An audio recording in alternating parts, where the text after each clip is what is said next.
भारत की प्राचीन ज्ञान परंपरा का एक और गौरवशाली अध्याय दुनिया के सामने फिर से उजागर हुआ है, जब ब्रिटेन के स्कॉटलैंड स्थित प्रतिष्ठित royal college of surgeons Edinburgh में महर्षि सुश्रुत के स्टैचू का अनावरण किया गया।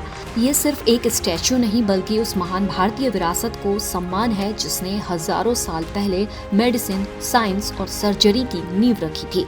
तो चलिए इस वीडियो में हम जानते हैं कौन थे महर्षि सुश्रुत, जिनकी गूंज आज भी वर्ल्ड मेडिसिन जगत में सुनाई देती है। कौन थे महर्षि सुश्रुत? महर्षि सुश्रुत को दुनिया के कई इतिहासकार और चिकित्सा विशेषज्ञ फादर ऑफ सर्जरी यानी शल्य चिकित्सा का जनक मानते हैं। माना जाता है कि उनका जीवन काल लगभग 600 ईसा पूर्व का था। वो प्राचीन काशी यानी आज के वाराणसी से जुड़े हुए थे। उस समय जब दुनिया के अधिकांश हिस्सों में मेडिसिन साइंस अपनी प्रारंभिक अवस्था में था, तब भारत में महर्षि सुश्रुत ह्यूमन बॉडी डिजीजेस और सर्जरी पर गहन अध्ययन कर रहे थे। उनकी सबसे प्रसिद्ध रचना है सुश्रुत संहिता। ये ग्रंथ चिकित्सा और सर्जरी के इतिहास में एक अमूल्य डॉक्यूमेंट माना जाता है। 2600 साल पहले की सर्जरी। आज हम प्लास्टिक सर्जरी, कॉस्मेटिक सर्जरी और जटिल ऑपरेशनों की बात करते हैं, लेकिन क्या आप जानते हैं कि महर्षि सुश्रुत ने हजारों साल पहले नाक के पुनर्निर्माण यानी राइनोप्लास्टी जैसी प्रक्रियाओं का वर्णन किया था। उनकी बुक में सैकड़ों सर्जरी प्रोसेसेस और अनेक सर्जिकल उपकरणों का उल्लेख मिलता है।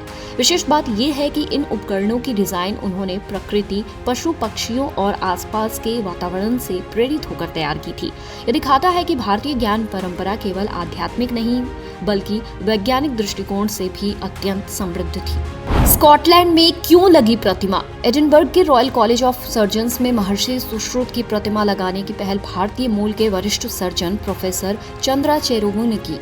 ये समारोह भारत और स्कॉटलैंड के बीच मेडिसिन और सर्जरी के ऐतिहासिक संबंधों का उत्सव भी था। भारत के कंसुलेट जनरल ने इसे भारत की प्राचीन चिकित्सा विरासत को वैश्विक स्तर पर सम्मान मिलने का महत्वपूर्ण क्षण बताया। कितना खास है royal college of surgeons? Royal college of surgeons Edinburgh को दुनिया का सबसे पुराना सर्जिकल संस्थान माना जाता है। इसकी स्थापना साल 1505 में हुई थी और 1506 में स्कॉटलैंड के राजा जेम्स फोर्थ ने इसे शाही मान्यता प्रदान की थी। यही वजह है कि महर्षि सुश्रुत की प्रतिमा का वहां स्थापित होना केवल भारत ही नहीं बल्कि वैश्विक चिकित्सा इतिहास के लिए भी एक महत्वपूर्ण घटना है। तो इन सब के बीच चलिए एक जरूरी सवाल पूछते हैं। दुनिया आज महर्षि सुश्रुत को सम्मान दे रही है।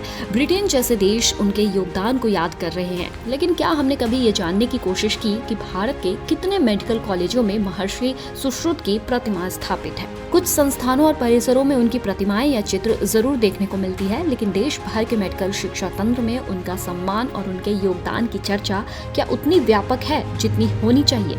आखिर जिस व्यक्ति ने हजारों साल पहले सर्जरी की ऐसी नींव रखी जिसकी चर्चा आज पूरी दुनिया कर रही है, क्या उनके बारे में हमारे युवाओं को और अधिक नहीं जानना चाहिए? भारत की विरासत को समझने का समय।